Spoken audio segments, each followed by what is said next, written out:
Bem-vindos, amigos, a outro Capitalismo Global.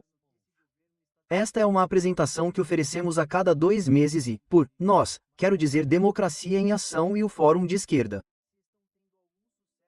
Fazemos isso há alguns anos e temos orgulho de poder continuar a fazê-lo aqui e agora. E aqui e agora é setembro do ano de 2025. E o título desta palestra é O Declínio do Império se Acelera.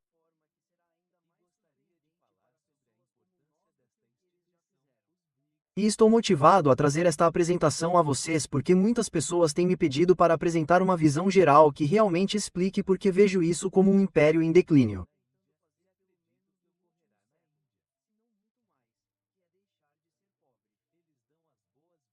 E isso especialmente porque os líderes dos Estados Unidos, do presidente Trump em diante, estão muito ocupados falando e agindo como se o império estivesse bem, tão forte como sempre, tão poderoso, se não mais do que nunca.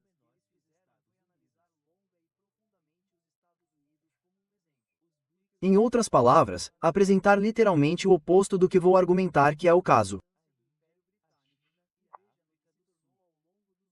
E como para o mundo todo é importante distinguir entre a apresentação da liderança dos Estados Unidos e a realidade com a qual essa liderança tem que lidar, assim como o mundo todo.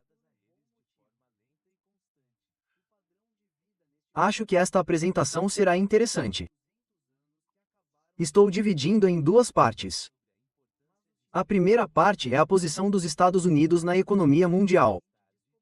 Você pode chamar isso de parte estrangeira da história. E então mudarei de assunto e me concentrarei nos aspectos domésticos do declínio do império.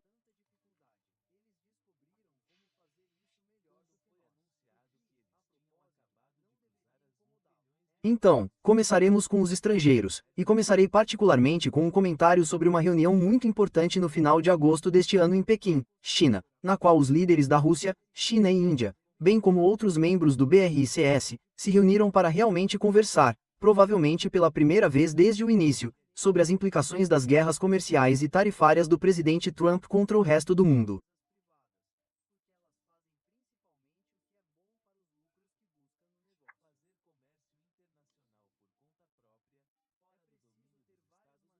E acho que essa reunião é emblemática de uma mudança fundamental na posição dos Estados Unidos na economia mundial, que pode ser resumida pela frase declínio do império. Começarei com estatísticas que apresentei antes, mas que são ainda mais relevantes agora. Índia e China são os 2 maiores países do mundo. A Índia ultrapassou recentemente a China e se tornou o maior país em população do mundo. China, Índia, Rússia e muitos outros países agora são membros de uma aliança de tijolos. E eles estão se reunindo e se organizando cada vez mais para desenvolver suas economias em relação uns aos outros. Seus sistemas de pagamento, as moedas que usarão para liquidar o comércio entre eles. O foco nos mercados uns dos outros à medida que as exportações e importações aumentam entre eles. A estatística simples de somar os PIBs, os produtos internos brutos dos países do BRICS, todos eles, dá cerca de 35% da produção total mundial de bens e serviços. Em comparação, os Estados Unidos e seus principais aliados, o G7, que são Estados Unidos, Canadá, Japão, Alemanha, França, Itália e Grã-Bretanha. O G7, somando todos os seus PIBs, é cerca de 28% do mundo. O que isso significa? Significa que os países do BRICS e entre eles a potência é a China. Assim como entre o G7 a potência são os Estados Unidos, significa que essa potência é agora a parte maior e mais rica da economia mundial. Mas não é apenas o PIB que importa aqui. Outras dimensões são importantes. Então, vamos nos voltar para a questão mais importante da população.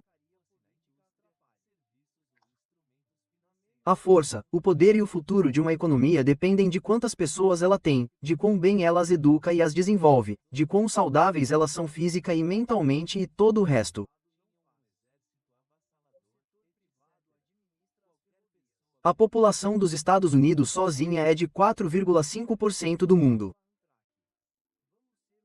Se você adicionar o G7, talvez 10%, talvez 15% do mundo, mas BRICS é mais da metade da população mundial.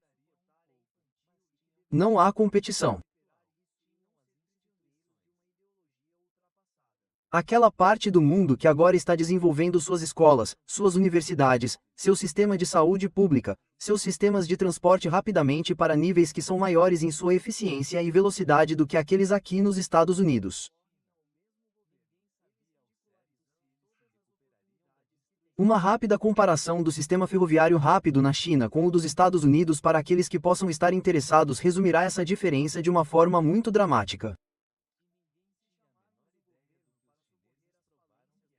Em outras palavras, não somos mais o centro da economia mundial no Ocidente, como fomos em muitos níveis por vários séculos.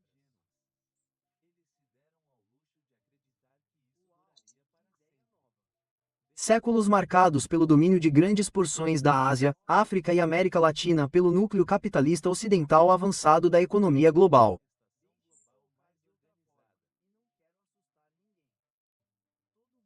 Nós éramos o centro, o resto era o interior, o terceiro mundo e várias outras frases usadas para mostrar qual era a classificação.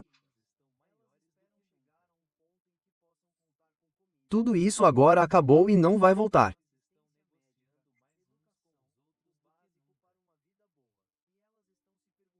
A lacuna entre o G7 como fonte de riqueza e os tijolos é uma lacuna que está aumentando em favor dos tijolos e vem aumentando nos últimos 5 anos sem interrupção.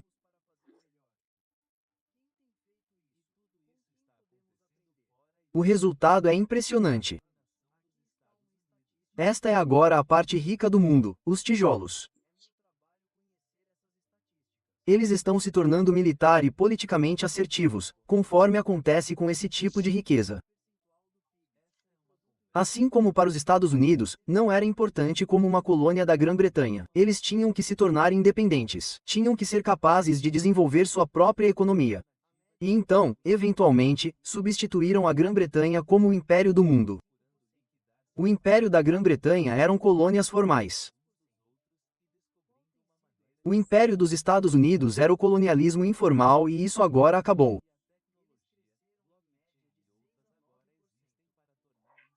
É extremamente importante entender isso.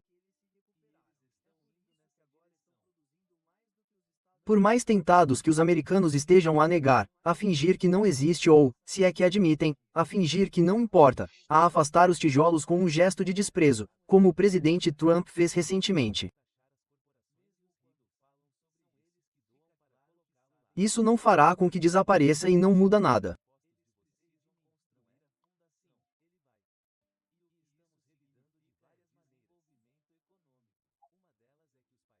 É importante entender que, para todos os países do mundo agora, para todas as corporações ou negócios que estão envolvidos no comércio internacional agora, é um momento de ajuste, reconhecendo que o futuro, assim como o presente, está muito mais inclinado para a China e os tijolos do que para os Estados Unidos e o G7.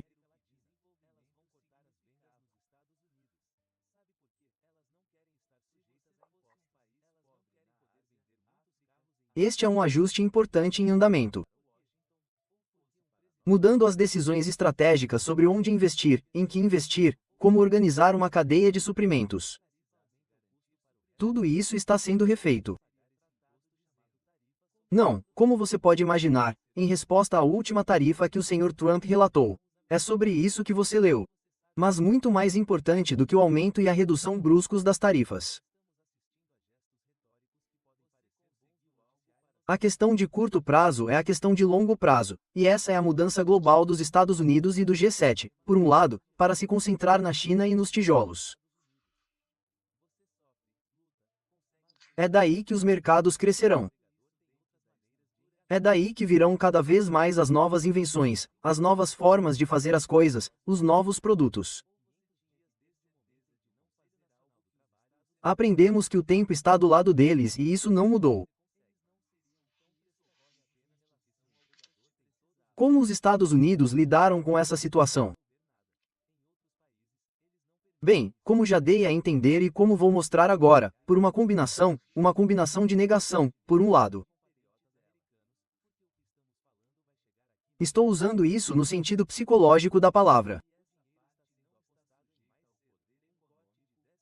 Literalmente fingindo que tudo o que acabei de dizer e tudo o que vem com isso não está acontecendo, ou não está acontecendo tanto assim, ou não atingiu seu pico, ou uma centena de maneiras de negar o que acabei de dizer.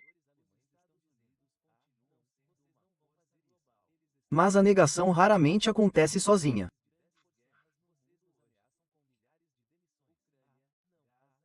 As pessoas que negam o que está acontecendo com elas geralmente inventam uma explicação alternativa, algo que podem dizer aos outros e a si mesmas para confortá-las e dar a elas a sensação de que a negação de tudo o que eu disse é uma posição razoável para elas.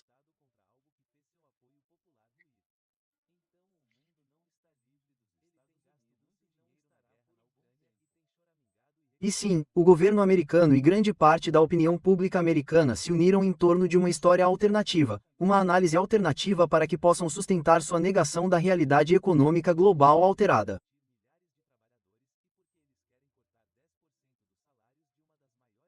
E qual é a história que eles contam? Bem, de certa forma, você já a conhece se tem prestado atenção. Então, vou resumi-la, mas espero que você já saiba muitas partes dela. A história básica é que os Estados Unidos continuam poderosos, o Richard, todos os outros, mas que sua posição no mundo foi abusada.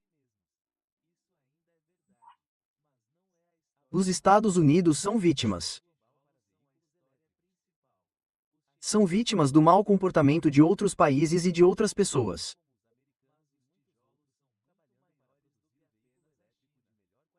Então, temos de um lado as pessoas horríveis que vieram para o nosso país para tirar vantagem da nossa riqueza e do nosso sucesso, os imigrantes.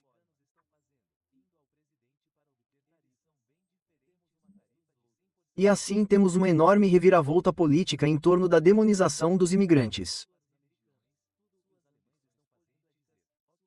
Eles podem parecer estar entre as pessoas mais pobres do mundo, expulsos de seus países de origem pela guerra, pelas mudanças climáticas, pelo sofrimento que é óbvio. Com seus poucos pertences, caminham esperançosamente em direção à fronteira dos Estados Unidos. E aqui, quando eles chegam, nós os prendemos. Temos uma força policial nacional totalmente nova, o ICE, cujo trabalho é aterrorizar essas pessoas, prendê-las e, muitas vezes, as pessoas erradas também. De modo que o terror dos americanos contra os americanos está aumentando neste país. E terei mais a dizer sobre isso mais tarde. A demonização dos imigrantes é um processo de culpar outras pessoas. Bem, pelo que exatamente eles estão sendo culpados?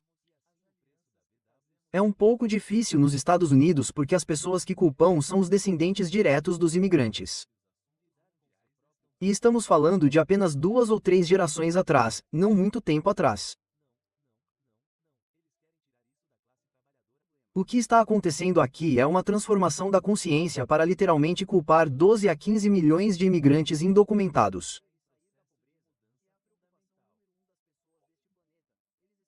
As pessoas mais pobres entre nós que fazem os empregos mais mal pagos nesta economia, como se fossem a razão pela qual uma economia de 330 milhões de pessoas está em apuros. À primeira vista, é absurdo e deveria ser compreendido. Mas se você é carente, se o que você precisa é encobrir sua negação, bem, então você não será tão cuidadoso ou tão seletivo sobre quais histórias você adota. Bem, pelo que eles estão sendo culpados? Eles estão sendo culpados pelo fato de que uma parte enorme da vida econômica americana, uma grande parte da nossa classe trabalhadora tem sido realmente maltratada nos últimos 30 a 40 anos. Sofreu perda de empregos, perda de renda, perda de posição na sociedade que veio de serem os trabalhadores mais bem pagos no setor manufatureiro do país mais rico do mundo, que é o que essas pessoas foram durante a maior parte da segunda metade do século XX. De fato, durante a maior parte do século XX, o que aconteceu com os homens brancos que trabalhavam na indústria neste país nos últimos 40 anos é de fato uma história de terror. Seus empregos foram tirados deles quando seus empregadores mudaram a localização desses empregos para fora dos Estados Unidos, para serem realocados na Ásia, África e América Latina, onde os salários eram muito mais baratos e, portanto, os lucros maiores. Ninguém apontou uma arma para a cabeça desses capitalistas e disse que eles tinham que se mudar. De forma alguma. Eles fizeram isso porque era lucrativo e teve como um de seus resultados o aumento mais espetacular nas bolsas de valores dos Estados Unidos na história do nosso país. A segunda coisa que esses capitalistas fizeram foi substituir os trabalhadores por máquinas de automação de um tipo ou de outro. Acima de tudo, os computadores, os robôs e, agora, a inteligência artificial. E, finalmente, alguns imigrantes trazidos podiam e queriam trabalhar por menos do que os americanos nativos. Quando você soma a realocação de empregos na indústria para fora do país, a automação e a imigração, pode então contabilizar a redução selvagem nos salários, empregos e condições de vida dos homens brancos, os trabalhadores acima de todos os outros. Eles realmente sofreram. Sem dúvida, a causa do sofrimento deles é o lucro do capitalismo. Assim como os capitalistas se concentraram na Nova Inglaterra e depois se mudaram para o Centro-Oeste, deixando a Nova Inglaterra desolada e depois deixaram o Centro-Oeste, que agora chamamos de Cinturão da Ferrugem neste país, para se mudarem para o Extremo Oeste. Eventualmente, eles saem do país. A mesma lógica os move a cada passo. E agora eles se mudaram e não se importam com o que aconteceu na Nova Inglaterra. Eles não se importam com o que aconteceu no Cinturão da Ferrugem e não se importam com o que acontece nos Estados Unidos. Eles estão ocupados ganhando dinheiro. E se você é rico o suficiente para possuir ações, você participa dos lucros crescentes, que é o que os 10% mais ricos deste país têm desfrutado. É por isso que, se você falar com eles, ouvirá uma história muito diferente da que estou contando, porque ela coloca a culpa onde ela pertence, no sistema e na motivação do lucro que o rege. Essa é a realidade. Mas culpar o estrangeiro é a história conveniente. Então, culpamos os imigrantes e evitamos contar o contexto que explica por que eles estão lá. E isso também não deve ser visto como uma força.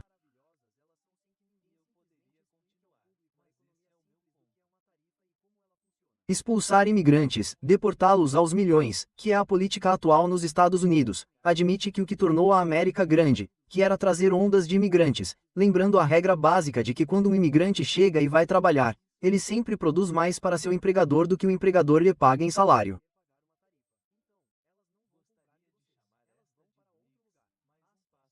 Esse mais é o lucro do empregador e é para isso que ele o contrata.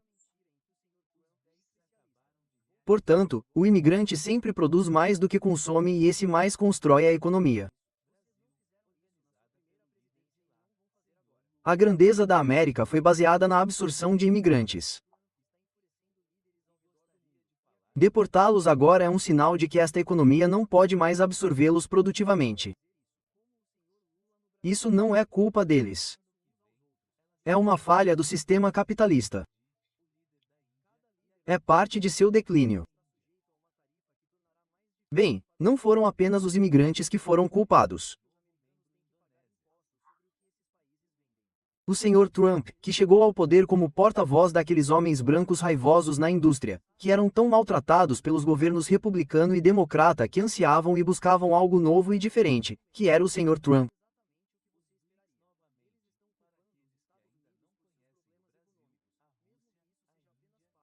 Agora ele está aproveitando essa oportunidade afortunada de se tornar presidente com base nisso. Agora ele está estendendo isso. Ele está culpando todos os estrangeiros ao redor do mundo pelas dificuldades do Império Americano. Se você ouvir o Sr. Trump, eu o incentivaria a fazer isso.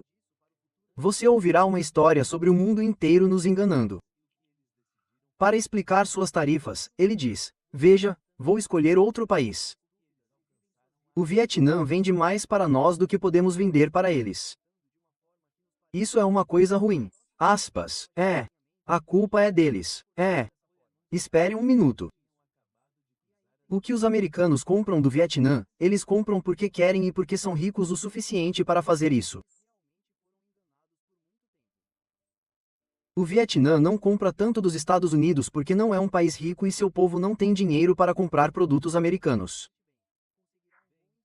A razão pela qual há um desequilíbrio implacável é porque somos ricos e eles são pobres. E então os culpamos por nossas dificuldades. Estamos culpando os pobres por não fazerem o que não podem fazer. É loucura fazer isso. Culpar os outros.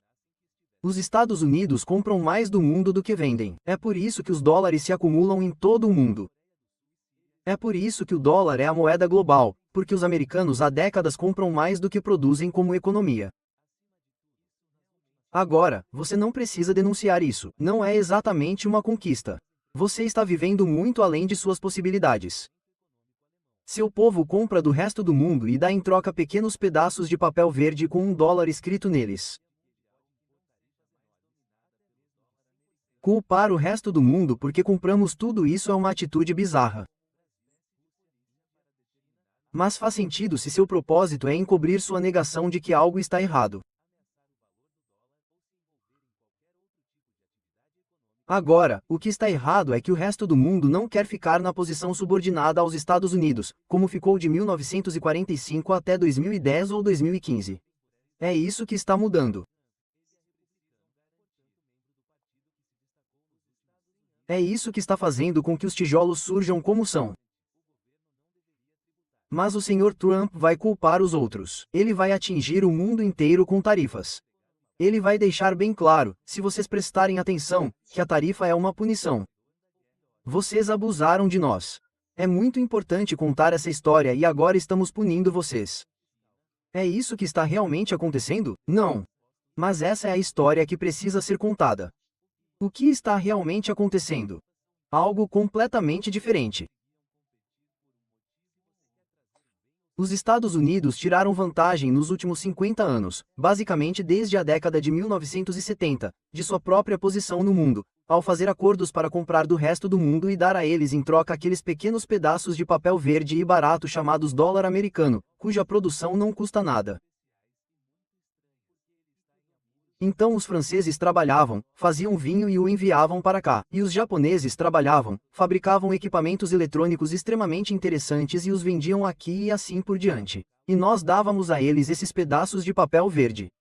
Um ótimo negócio para os Estados Unidos. Não custava nada produzir o papel, e obtínhamos coisas reais que o trabalho humano teve que produzir. Mas é ainda melhor. O que esses países estrangeiros fizeram com os pedaços de papel verde? Se você segurar o papel, ele não fará nada por você. Você pode apenas olhar para ele. Então, o que eles fizeram foi emprestá-lo de volta ao governo dos Estados Unidos, aqueles dólares extras. E isso permitiu que o governo dos Estados Unidos gastasse mais do que precisava arrecadar em impostos de você e de mim, se fôssemos americanos. Em vez de nos taxar ainda mais, eles poderiam pedir emprestado, o que fizeram. Eles pediram emprestado e pediram emprestado para o governo americano. Isso foi maravilhoso. Então eles continuaram fazendo isso. Hoje temos uma dívida nacional de 36 trilhões de dólares. E o resto do mundo está dizendo: espere um minuto. Esse sistema tem que parar. Estamos entrando em território perigoso.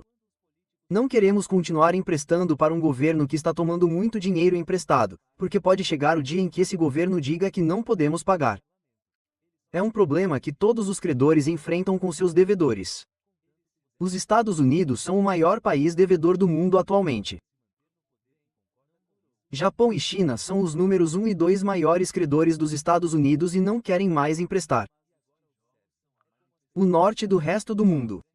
É muito perigoso. Então, o que o governo aqui vai fazer? Poderia cobrar impostos do próprio povo. Mas o povo americano ficaria indignado e votaria para tirar do cargo qualquer político que fizesse isso. Então, eles continuam tomando empréstimos. Mas não podem continuar. O que eles vão fazer? O Sr. Trump veio com uma resposta. Ele fará o resto do mundo pagar para que o governo não precise tomar tanto dinheiro emprestado. É para isso que servem as tarifas. Ele quer, de alguma forma, arrecadar o dinheiro. Então ele impõe uma tarifa. É verdade que ela tem que ser paga pela empresa americana que traz as mercadorias. Mas a esperança é que o estrangeiro que fabrica as mercadorias, que vai se preocupar com o aumento do preço agora que os americanos têm que pagar uma tarifa, reduza o custo do produto para que o preço não precise subir tanto aqui e não perca tantos negócios. Isso é uma possibilidade remota? Pode apostar. Os produtores estrangeiros vão entrar no jogo? Acho que não. Acho que eles vão procurar todas as maneiras concebíveis de contornar essas tarifas, de transferir seu comércio para outros países que não impõem tais tarifas, de retaliar os Estados Unidos com suas próprias tarifas na esperança de que isso diminua o foco americano nas tarifas. Mas, enquanto isso, o Sr. Trump está arrecadando dinheiro para tentar compensar os empréstimos que ele não pode fazer. Você entende? Esses são atos de desespero de uma sociedade que está tendo muitos problemas, não consegue resolvê-los, resolve um deles agravando o outro e então olha ao redor e percebe que não está tão longe assim, com a nova sendo pior. É isso que temos aqui nos Estados Unidos.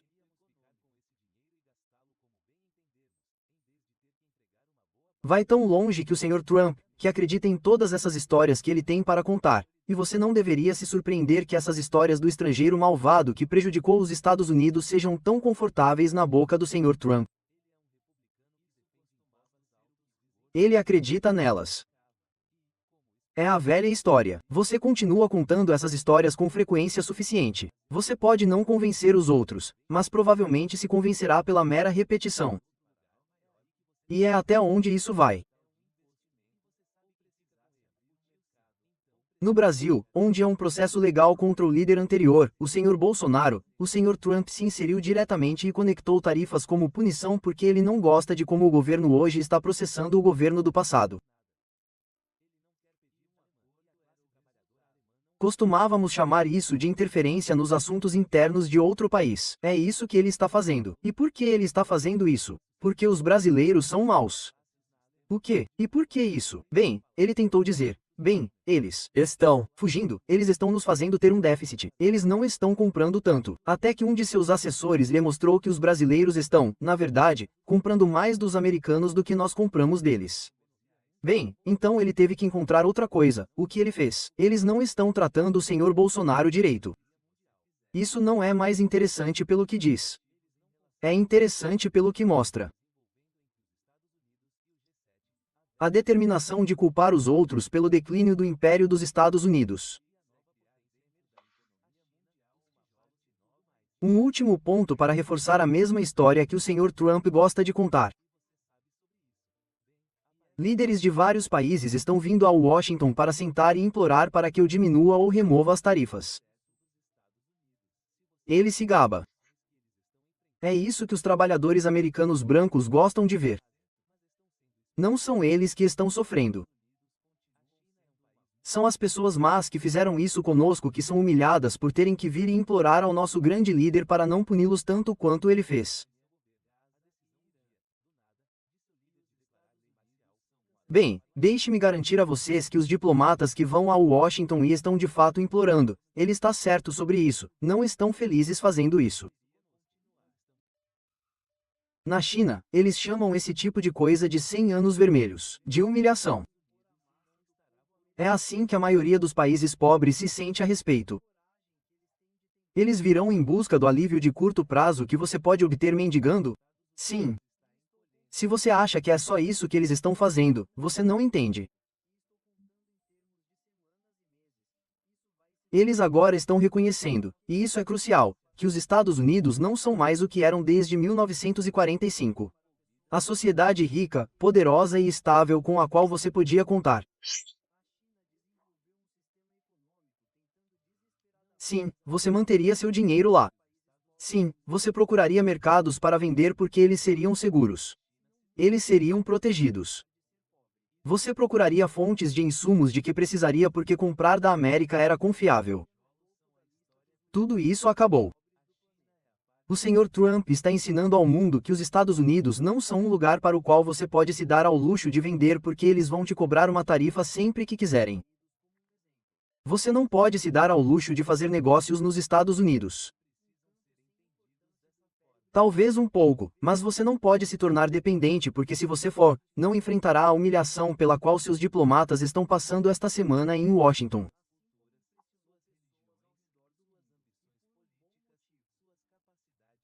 E então cada empresa, como mencionei antes, cada país está procurando agora encontrar maneiras de, nos próximos meses e anos, diminuir suas interações com os Estados Unidos, diminuir sua dependência, encontrar outros clientes, encontrar outras fontes, investir e manter seu dinheiro em outro lugar.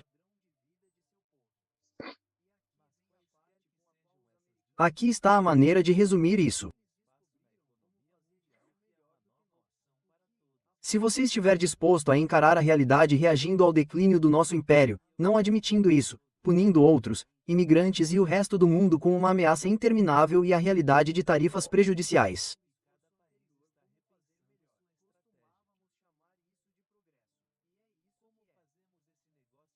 É um processo de isolamento dos Estados Unidos e isso afetará todos neste planeta, dado o papel que os Estados Unidos já tiveram.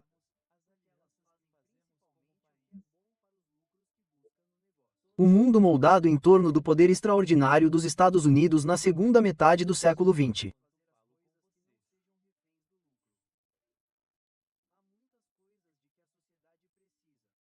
O desenrolar disso, o isolamento dos Estados Unidos, decorrente das políticas dos próprios Estados Unidos, como tentei mostrar a vocês, será a história notável do século XXI em que estamos vivendo.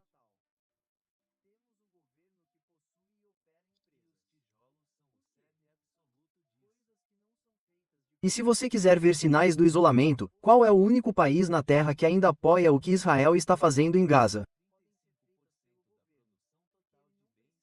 Os Estados Unidos com seu dinheiro e suas armas. Não. Mais um, nem mesmo os europeus que costumavam aguentar mais. Isso é só a ponta do iceberg. A tentativa de punir a Índia agora pelo fato de comprar petróleo da Rússia, algo que a Índia vem fazendo, comprando petróleo e outras coisas da Rússia há muito tempo, é entendida não apenas pelo Sr. Modi, o líder local, mas por todos que estão assistindo como mais uma tentativa de punir outro país por fazer o que é do seu interesse.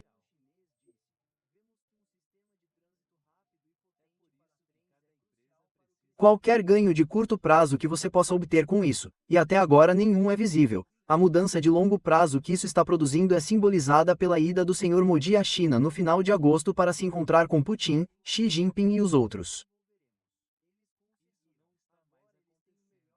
Acorde, América.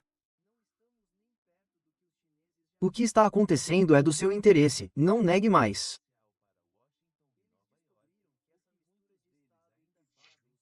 Deixe-me voltar finalmente aos sinais internos, evidências de tudo isso porque eles são tão gritantes e tão óbvios quanto os estrangeiros.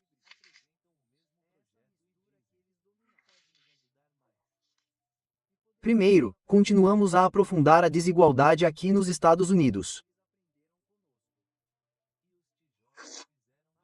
Nos últimos 40 anos, vivenciamos nada menos que uma redistribuição massiva de riqueza e renda. Da base e do meio até as pessoas no topo. As pessoas que contam seus bilhões às dezenas e às centenas, que estão no topo da sociedade americana como os faraós do Antigo Egito. No dia 20 de janeiro, quando o Sr. Trump foi empossado, na plataforma onde ele jurou ser o próximo presidente, sentados em uma fileira nas cadeiras estavam os bilionários mais ricos dos Estados Unidos. Não os maiores contribuidores para a cultura americana, não os maiores atletas, os maiores atores, os maiores poetas. Não, os bilionários, eles são aqueles que representam o que se tornou o governo dos Estados Unidos.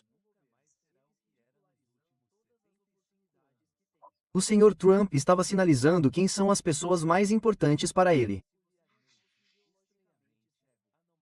Se você olhar para o mercado de ações americano, uma das razões pelas quais ele está indo bem é que 8 empresas, as empresas cujos executivos estavam sentados atrás do Sr. Trump, são responsáveis pela maior parte do desempenho maravilhoso do mercado de ações.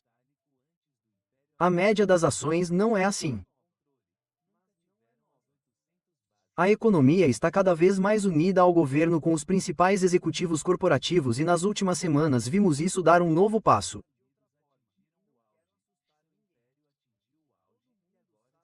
O governo dos Estados Unidos está assumindo uma participação de 10% na Intel Corporation. Uma das grandes empresas de alta tecnologia deste país agora é majoritariamente controlada por ela. Grande bloco de ações. Outros 5% estão disponíveis para o governo obter, o que lhe dá 15%, geralmente o suficiente para controlar uma corporação. Essa fusão de governo e empresa, você sabe, onde encontramos isso na história dos últimos 100 anos na Alemanha, na Itália, isso é chamado de fascismo na economia.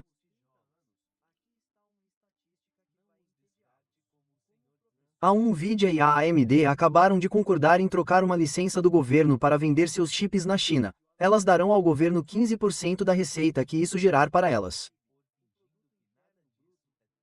De repente, todas as preocupações com segurança foram deixadas de lado.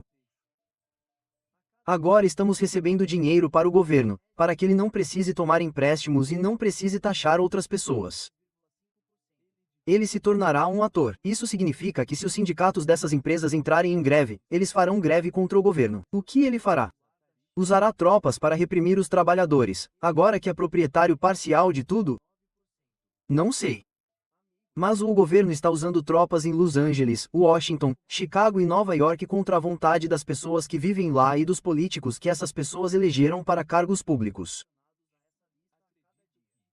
O uso dos militares para impor o que um governo e grandes corporações estão fazendo.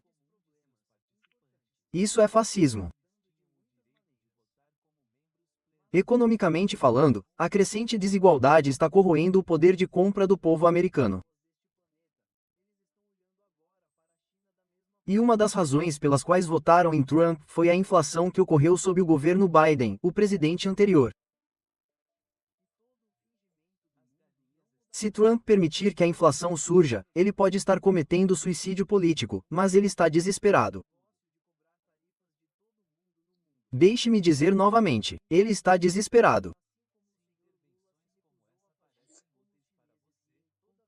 Ele está começando a temer, como toda a imprensa financeira dos Estados Unidos admite que, no segundo semestre de 2025, a maior parte do qual ainda está por vir enquanto falo com vocês, enfrentaremos uma economia que pode entrar em recessão, ou que pode ter outra inflação, ou que pode ter as duas coisas ao mesmo tempo. Estagflação.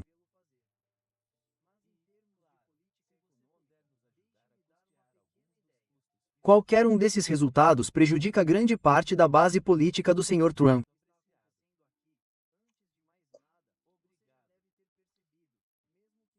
E, ainda assim, seu ataque ao Federal ou Banco Central, que exige que eles cortem as taxas de juros quando ainda não querem fazer isso, provocará ainda mais inflação, o que pode prejudicá-lo. Por que ele faria isso? Porque ele está desesperado.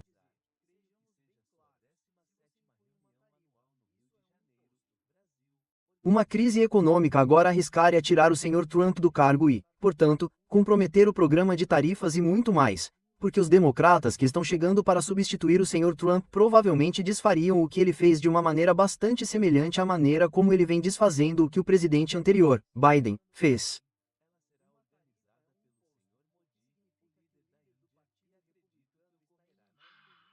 E então as crescentes divisões neste país. A supremacia branca foi revivida pelo governo Trump. Isso faz parte de sua base política. E isso, claro, agrava as relações raciais neste país, que são um problema há muitos e muitos anos. Ninguém sabe exatamente para onde isso está indo, exceto que todos nós sabemos que não está indo em uma boa direção. Os sinais disso estão por toda parte. Estou falando com vocês da cidade de Nova York. No início deste ano, o partido majoritário nesta cidade, o Partido Democrata, realizou uma primária para selecionar um candidato para concorrer à prefeitura de Nova York. A maior cidade dos Estados Unidos. É uma posição muito importante.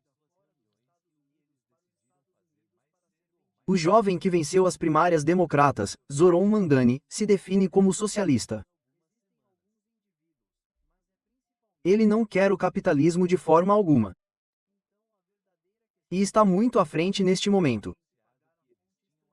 Ele é o favorito para ser o próximo prefeito porque o atual prefeito não tem chance alguma.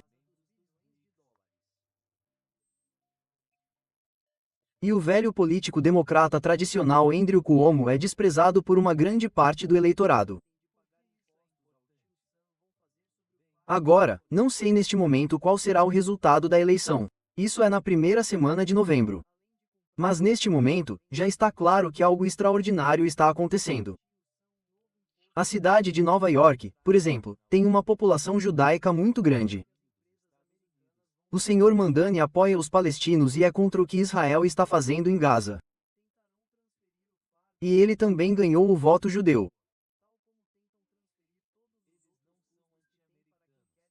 Esse voto expressa uma alienação de um grande número de pessoas da agenda e da presidência de Trump. No Texas, eles estão manobrando seus distritos para derrotar os democratas e expulsá-los. Na Califórnia, o governador está fazendo o oposto. Em resposta ao Texas. Esses são níveis de desmoronamento do país que não víamos há muito tempo.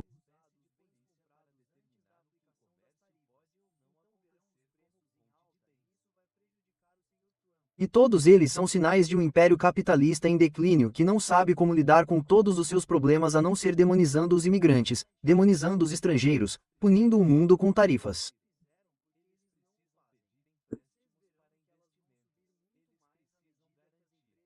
Sabe, as pessoas me perguntam, para onde isso vai dar? Bem, no final das contas, os Estados Unidos estão continuamente sendo frustrados. O senhor Trump prometeu acabar com a guerra na Ucrânia em questão de dias. Ele falhou em fazer isso. Ele prometeu acabar com o horror em Gaza. Ele falhou em fazer isso. Ele bombardeou o Irã, o que significa que ele está adicionando guerra, não cancelando-a. Esses são atos de desespero. Ele não pode controlar o que está acontecendo. Ele recorrerá à opção militar? Ele recorrerá às armas nucleares? Não sei. O mundo inteiro, de certa forma, está prendendo a respiração sobre isso. Mas o tempo agora está do lado da China, Índia, Rússia e dos tijolos. A importância deles está crescendo enquanto a dos Estados Unidos e do G7 está diminuindo. Os Estados Unidos não podem mais se dar ao luxo de ser a polícia do mundo. Os europeus terão que assumir a parte deles, como diz o Sr. Trump. Mas eles não podem fazer isso. Eles têm vivido sob o guarda-chuva barato dos Estados Unidos. Se eles tiverem que levantar dinheiro agora para se defender, eles tomarão empréstimos enormes em um momento em que essa é uma proposta arriscada. Ou eles terão que taxar seu povo ou terão que acabar com seus sistemas de bem-estar social para pagar pela militarização. A Alemanha é a história principal aqui, e eles estão tomando empréstimos e cortando sua rede de segurança. O Sr. Mertes disse que não podemos mais apoiar o estado de bem-estar social tradicional, e a resposta é a mesma história que está surgindo no ZEUA. Se você não puder apoiar a rede de segurança tradicional para a massa da classe trabalhadora, bem, então a classe trabalhadora pode retirar seu apoio a você. À torto e à direito. A classe trabalhadora está fazendo isso na Grã-Bretanha, na Alemanha, na França, na Itália. Isso está chegando aos Estados Unidos também. Conclusão. O declínio do Império Americano está se acelerando. E o que você está assistindo de Washington é fanfarronice, intimidação, bravata.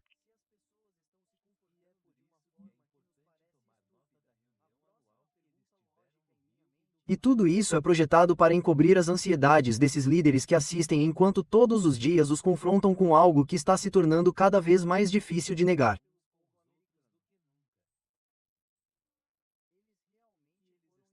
Mas não se deixe enganar. A realidade é o que você precisa observar. As negações desaparecerão em breve. Chega! Obrigado pela atenção e em nome da democracia no trabalho e do Fórum de Esquerda, por favor, compartilhem esse vídeo com outras pessoas.